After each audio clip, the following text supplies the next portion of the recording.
Bonjour à tous. Alors pour cette première vidéo de la chaîne, on va parler de deux penseurs et économistes différents qui sont Adam Smith et Karl Marx. Alors Adam Smith, c'est un penseur écossais du XVIIe siècle et aussi économiste. Alors il va parler en premier temps du libéralisme économique, il va le détailler. Alors selon lui, chaque individu est libre de choisir son métier, produire ce qu'il veut et vendre au prix qu'il veut. Et cette liberté, elle stimule l'innovation, la concurrence et la croissance économique selon lui. Plus tard, il détaillera ça, il appellera ça la main invisible. Selon lui, les individus agissent par intérêt personnel, pas par altruisme. Ce que Marx, par contre, est totalement opposé. Selon lui, la concurrence est bonne car la concurrence, ça empêche les abus de prix, les monopoles durables, la stagnation.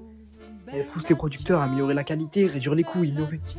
Donc vous voyez, il y a une espèce de liberté dans ce que décrit Adam Smith. Il veut être libre de son propre travail. Car selon lui, la division du travail est primordiale.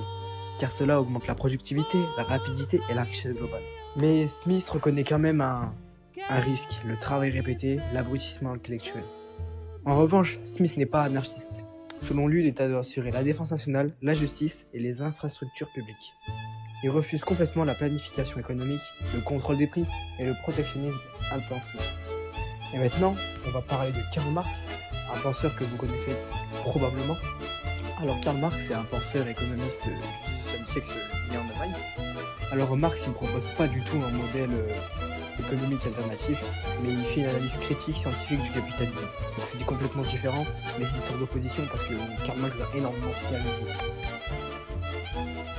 Selon lui, l'économie c'est la base de la société et les institutions politiques, juridiques et culturelles découlent des rapports économiques. Il citera alors: ce n'est pas la conscience qui détermine l'existence, mais l'existence qui détermine la conscience.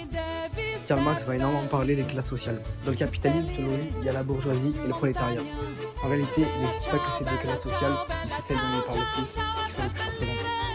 Selon lui, la bourgeoisie possède les moyens de production, le prolétariat ne possède que sa force de travail.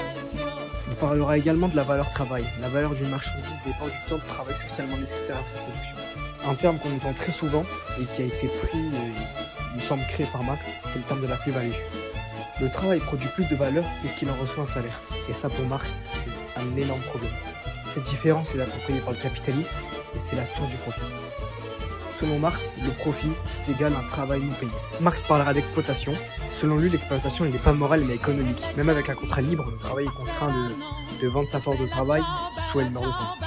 Marx développera aussi ce qu'il appelle l'aliénation. Le travailleur est aliéné car il ne possède pas ce qu'il produit, il ne contrôle pas son travail, il est réduit à ses marchandises, il est séparé de son humanité. Marx critiquera énormément le capitalisme car selon lui, c'est à la cause de la surproduction, le sous-profit, le chômage, la pauvreté relative. En résumé, Marx admettra que le capitalisme produit des richesses, mais aussi des inégalités. Il est historiquement transitoire, il appelle à son dépassement par une révolution, qu'elle soit de l'esprit ou une révolution violente. Si l'on met tout ça en opposition, Adam Smith va se concentrer sur l'harmonie du marché, quand Karl Marx lui va parler du conflit de classe. Adam Smith parlera d'autorégulation, quand lui parlera de crise structurelle. Smith parlera d'intérêt individuel bénéfique, Marx lui répondra à l'exploitation. Adam Smith prendra l'état minimal, tandis que Karl prendra la transformation radicale. Adam Smith dit que le capitalisme est légitime, et Karl Marx dit que le capitalisme est à dépasser. J'espère que cette vidéo vous a plu, excusez-moi si j'ai bégayé ou si j'ai loupé des choses. C'est ma première vidéo, soyez indulgents s'il vous plaît, et n'hésitez pas à m'envoyer un commentaire si j'ai fait des erreurs.